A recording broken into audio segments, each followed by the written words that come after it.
Here we go. Ready? Oh, who's better than me? Yeah.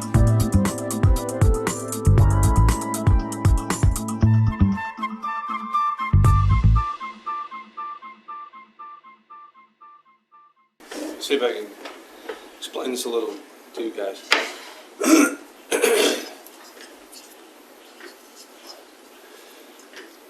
After you cut the blank and you fit it into the opening, this is still a pretty thick piece of wood. I mean, ultimately we want to get down to 5/8, and this is like 1.25 inches, a little less than 1.25 inches.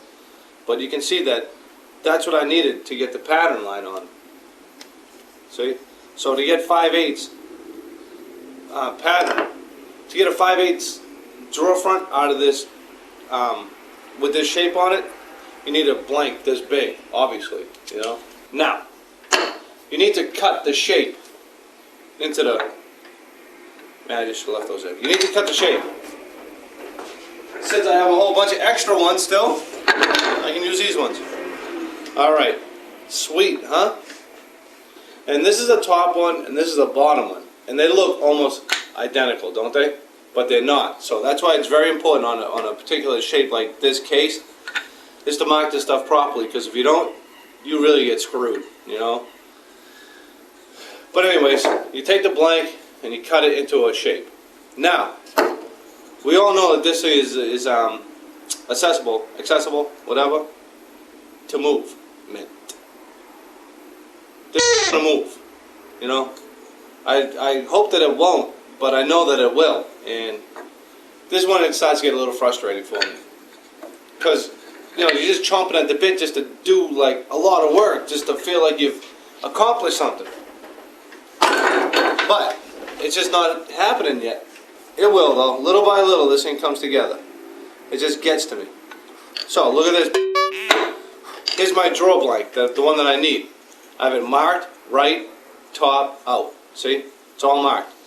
So that means that this is the inside face. I check it with my straight edge to make sure that the back reference face is still flat. And I knew that these ones were, because I just did it. But you just double check to make sure that they're flat, because you know, I cut these on the table saw, and you know, you might bobble a little bit. It's got some, you know, it's got the marks from the saw blade, so you want to take that stuff off. And I use a little shoulder plane. Where is it? It's over here. So I take my shoulder plane and I just clean it up a little bit here and there, just on the inside face, because that's where it only matters right now. So then I put the winding sticks on. All right, I put these winding sticks on, and I sight this bad boy. And for all my complaining, I am good, baby. I'm good. So I sight this, make sure that they're, you know, dead ass parallel. Close enough. I mean, this is really an extreme case over like a short drawer front. So once I have the drawer front shaped, reflattened on the inside, okay? Doesn't really matter what it does on the outside now, because this drawer blank is still big. Now that I know that it's parallel on the inside, I take my marking gauge.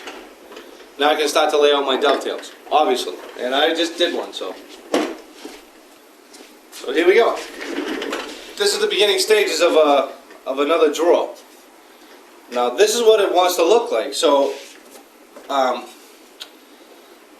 the first pigeonhole assembly that I did, I really had a hard time with these drawers, and I didn't quite understand how they were going to go into like the opening, because it's not like I can just clamp it. It's not square, obviously. So I'm still working on the best way to clamp this thing together for myself. What I think I'm going to do is I'm just going to get it in there, shape the front, and then I can, since the back of the case is open, I can make a mark and just square off, and then make the back square. But I really haven't got that far yet. I just wanted to show you guys the beginning stages of the,